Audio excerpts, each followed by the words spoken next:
elbow, try and get as close to the elbow as possible or a little bit further back from it, but this area. So when you're doing Inasu, yeah. So try and get as close to the elbow or even a little bit more towards his forearm. Yeah?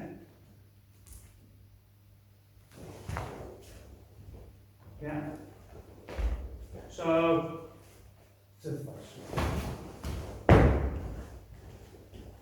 I'm not only using my body, sorry, my arm, I'm not only using my arm, I'm using my hip, I'm using, moving my body as well. So you need to engage, it's not just an arm movement, you have to engage your shoulder, your body, your hip, movement. Think about moving off your center lines.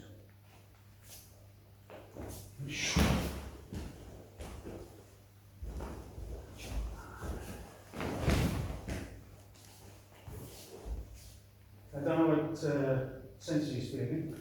It's an experience like when you was a child and you were on a roundabout. And as the roundabout got faster, you started to get thrown out towards the edge.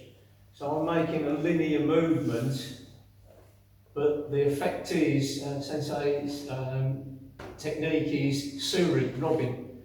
And with the rotation of his hips, it's pulling me along and rotating me with it. So it's not a hard collision, it's not just bludgeoning the arm out the way, it's receiving it, rubbing along with it and dragging me off centre. So it's like quite a complicated feeling. So if you're training with your partner, if you're just getting a collision, you're not using the technique correctly. But if your partner feels as if you've been steered and turned and being pushed in that direction, then your technique is getting closer to what you're trying to achieve. Okay, so when you do the Inasu and you do the Jodan, it is more of the Gedan Uke that you use.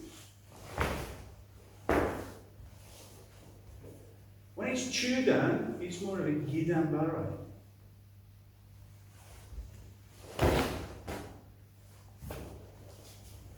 So Gedan for Jodan and a Gedan for Jodan. We're now going to look at Gedan Barai. Gedan Barai. That has changed as well, dramatically. Again from the harsh collision, to using your Gedan and the suri. So then it becomes Koshuri type to defend an attack. Two biggest influences for me on this was Kamezawa Sensei, when he used dropping and going forward. Shimizu Sensei will be dropping and using this a lot more of the dropping and the body turn, but it just went completely down, straight down. So I can remember being in Sensei Shimizu's lessons, and I was forever being told off because I was doing Koshuri Tai, more of the Kamezawa Sensei's version, but drop down, using your weight and dropping, and just like wiping crumbs off.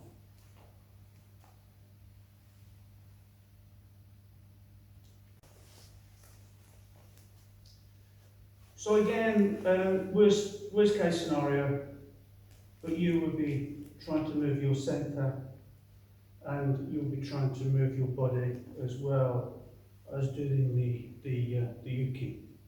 So don't forget, you must, when you do uke, you must always try and move away, move off centre line. Use your body, yeah, not a collision, not. Very gratifying hitting Sensei K. But it's not doing me much good, and it's not doing Sensei Vickerman any good. Right? So the difference between this and this, or even this and this, there's a big difference that Kerry can feel. Again, it's the disruption of the centre. With the collision type block, it's just deflecting the arm. But with the dropping of the centre and the dropping of the arm, it almost feels like I'm trying to hold Sensei up. So that, again, doesn't allow me any sort of counter attack if I'm trying to hold his weight up. And this is like an important principle from many of these techniques, is if you can put your weight onto your opponent and they're holding you up, they're having to work much harder, and you've taken away their advantage and opportunity to counter attack. So the big thing with this is this feeling of weight coming down onto Uke. Uke should feel like he's being pushed down from the weight of Tori. When you're practicing your ukis, when you're doing it slow, it's always easier to use the zukis. But a lot of time then, when you're practicing, you have to use the same uki, but for a geri, a kick. So it's even more important to get your body out of the way when you've got this bigger limb coming at you with quite some force. So you can use exactly the same. Yeah. So when we first did doing ukis from a mic, it was just very brutal, just blocking it away, that's fine. Okay? Then it developed in moving your back leg away, because then that was the start of moving your body out of the way. Even moving your front foot away. Then it developed into making sure you're moving both the front and the back to get out of the way. And also this rotation. Yeah, when it comes in, yeah. Turn, use the turn.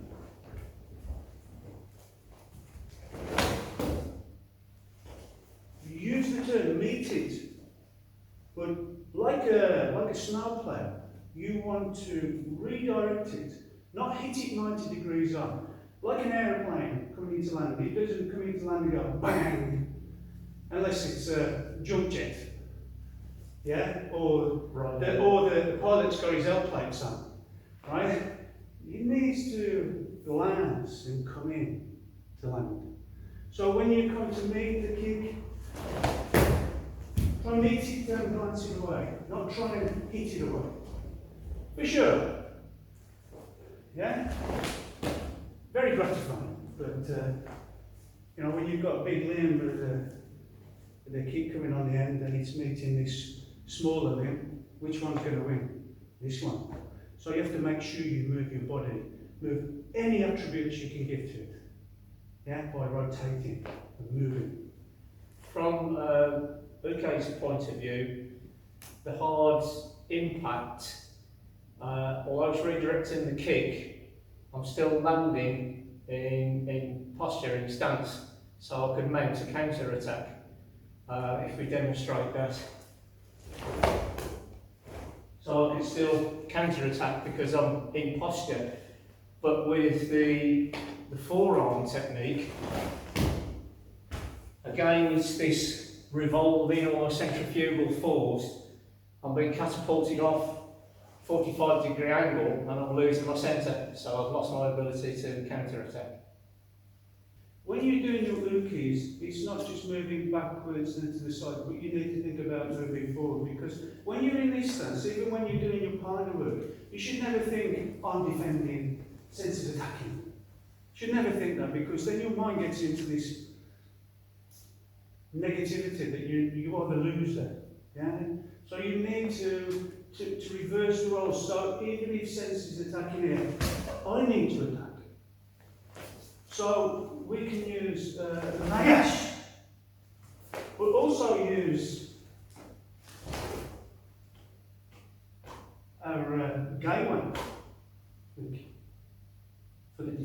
So use your Nagashi and use your Uke. Must be done at the same time. If this one's doing all the work, not good. Yeah? When both are doing something, then it's happy, it's good days. Share it. So if I'm going to defend and I'm going to attack, they're both happy. It's united. So don't just use the one hand. Try and use the other one, or have it in a position where you could attack or could defend. You are doing something, it's not dead. It's not gone to sleep. So try and use both hands. So the same here with, that was go one, so now you can use your nai one.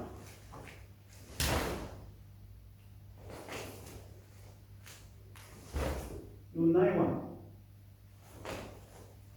But because I'm coming on the inside, I have to make sure that this is straight away.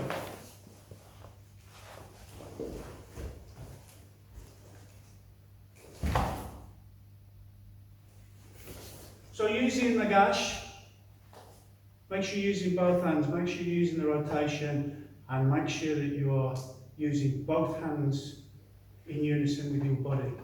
Not just 1, 2, 3. 1, 2, 3. Yeah, but together.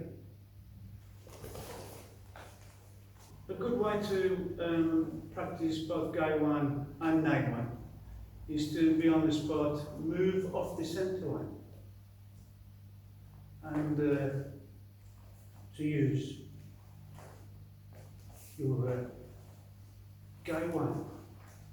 Okay. And also to use your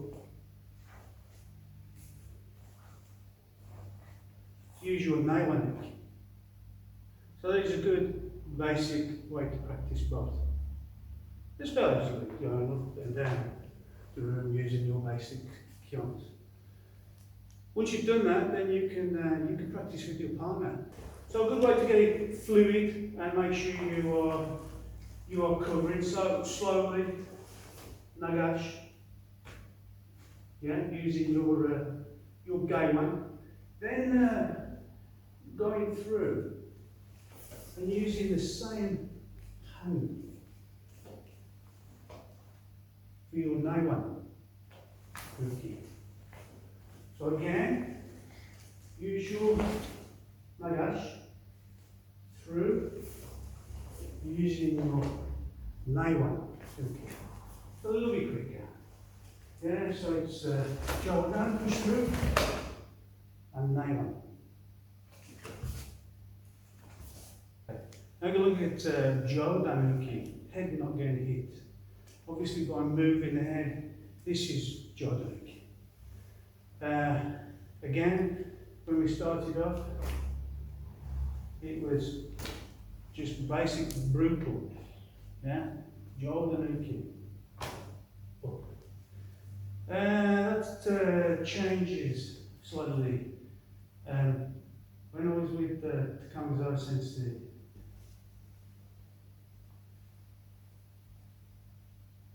using more of this so as you can attack with it. So instead of using this part, you're really trying to use here. This is much stronger because it's closely connected to your body. Yeah? Here. Okay. But if you're utilising this in your body movement with it, point it up to the ceiling. Yeah? So you are moving, moving, moving. Yeah? What sensation is? Moving, moving, moving. But again, close so that I can See. So often you see Jodan Uke not even then coming into focus with this. Yeah? You can also do Jodan Uke by dropping right and coming. Yeah? So, lots of different ways to do your Jodan Uke. Again, this is a chocolate box. Pick the one that you think you get more out of. Right? But to me, this is good.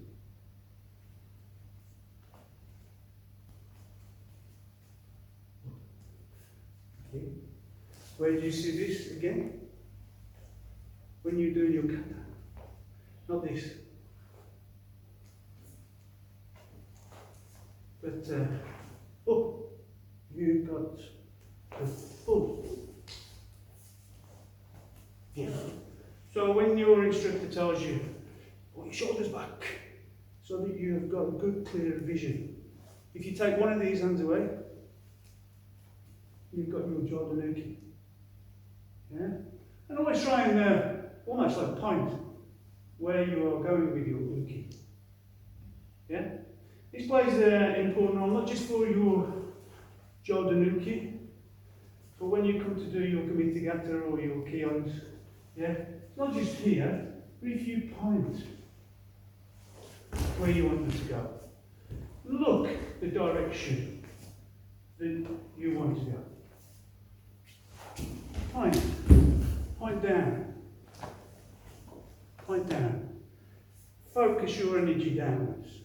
Focus your energy up. Yeah? But make sure all the time you are moving your body, you're moving your head. Okay? Coming up. Turn. Turn. Come up. Turn. Turn your head.